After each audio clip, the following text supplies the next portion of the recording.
ایران کے اوپر ایک غیر قانونی جنگ مسلط کی گئی، نہ یو این سینکشنڈ ہے، نہ کوئی وجہ ہے، نہ کوئی جواز ہے، اوپر حملہ کر کے مار بھی رہے ہیں، کہتے ہیں سرنڈر بھی کر دو، کبھی کہتے ہیں آج اور حملہ ہوگا، کل یہ ہوگا، ساتھ باقی عرب ممالک کو بھی دھمکیاں دے رہے ہیں، سعودی عرب کو دھمکیاں دے رہے ہیں۔ جی تھینک یو ویری مچ۔ جی بالکل، جو بھی انٹرنیشنل آرڈر بنا ہوا ہے سیکنڈ ورلڈ وار کے تباہ بعد، ہو گیا۔ جی وہ اس کے اندر جو بھی پرنسپل ہم نے طے کیے تھے وہ تو انہوں نے ختم کر دی۔ وار کے کیا اصول ہیں؟ سیلف ڈیفینس میں کر سکتے ہیں، یا اس کے اندر امریکی اپنی سینٹ سے منظوری کی بات کر سکتا ہے، یا یو این کے امبریلا کے تحت آئے گی، یہ ہو، اس کے علاوہ تو نہیں ہے نا۔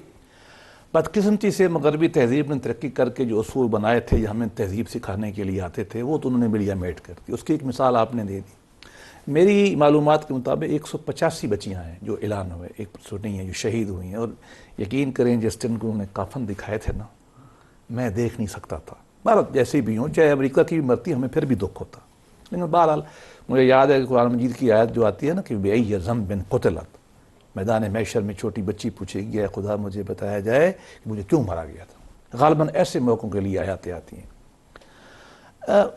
اسرائیل بدقسمتی سے امریکہ اور ویسٹرن سیولائزیشن کی آؤٹ پوسٹ ہے۔ یہ خنجر مسلم ورلڈ میں جو ہے نا کھوپا ہوا ہے۔ ہمارا یہاں پرابلم کیا ہے؟ اب وہاں ہم عرب اور عجم، میں کھل کے کہہ دیتا ہوں، شیعہ اور سنی کی تقسیم میں ہیں۔ عرب سسپیشیس ہیں ایران کے اوپر، پوسٹ ایران کے بعد جو ایڈیولوجیکل ایکسپورٹ کا ایشو تھا اس نے عربوں کو اور تھریٹ کر دیا۔ عرب جو ہیں امریکہ کو دیکھتے ہیں تو آپ نے صحیح کہا ڈیفینس کر نہیں سکتے، اس لیے کہ کبھی بھی امریکہ اسرائیل کا ویزا بھی تو آئے گا نہیں، تو ان کو خوف تو صرف ایران کا رہ جائے گا۔ ایران کا حال آپ نے ہم دیکھ لیا ہے۔ یہ انتہائی خوفناک صورتحال ہے۔ میرا اپنا خیال ہے کہ حکومت پاکستان کی سیاسی لیڈرشپ عوام نے بہت اچھے ایک میچورٹی کا مظاہرہ کیا ہے کہ ہم نے اپنی کوشش سے عمان اور ایران کو بھی ایک طرف لڑائی سے فارغ ایک تک ہٹایا، اچھی بات ہے۔ سعودی عرب کو بھی احساس دلایا اور ایران کو بھی دلایا ہم نے کہ ڈیفینس پیکٹ کی وجہ سے۔ میں آخر میں یہ ضرور کہوں گا، آپ کی بات سے اتفاق کرتے ہو، کہ ہماری بقا اس علاقے میں امریکہ سے نہیں ہے۔ میرا دوست ہے، میں اس کو گڈ ہیومر میں رکھنا چاہیے، اچھے کر رہے ہیں یا رکھ رہے ہیں اس کو، لانگ ٹرم نہیں ہے۔ ہمارا یہاں مقابلہ یا انڈیا سے ہے، مقابلہ کیا ہمیں خوف جو ہے انڈیا سے ہے، یا اب اصل میں اگلا ایران کے بعد ہم اسرائیل ہے۔ یہ دونوں معاملات میں امریکہ ہمارا ساتھ نہیں دے گا، تو ہمارے لیے نیچرل بات یہی ہے۔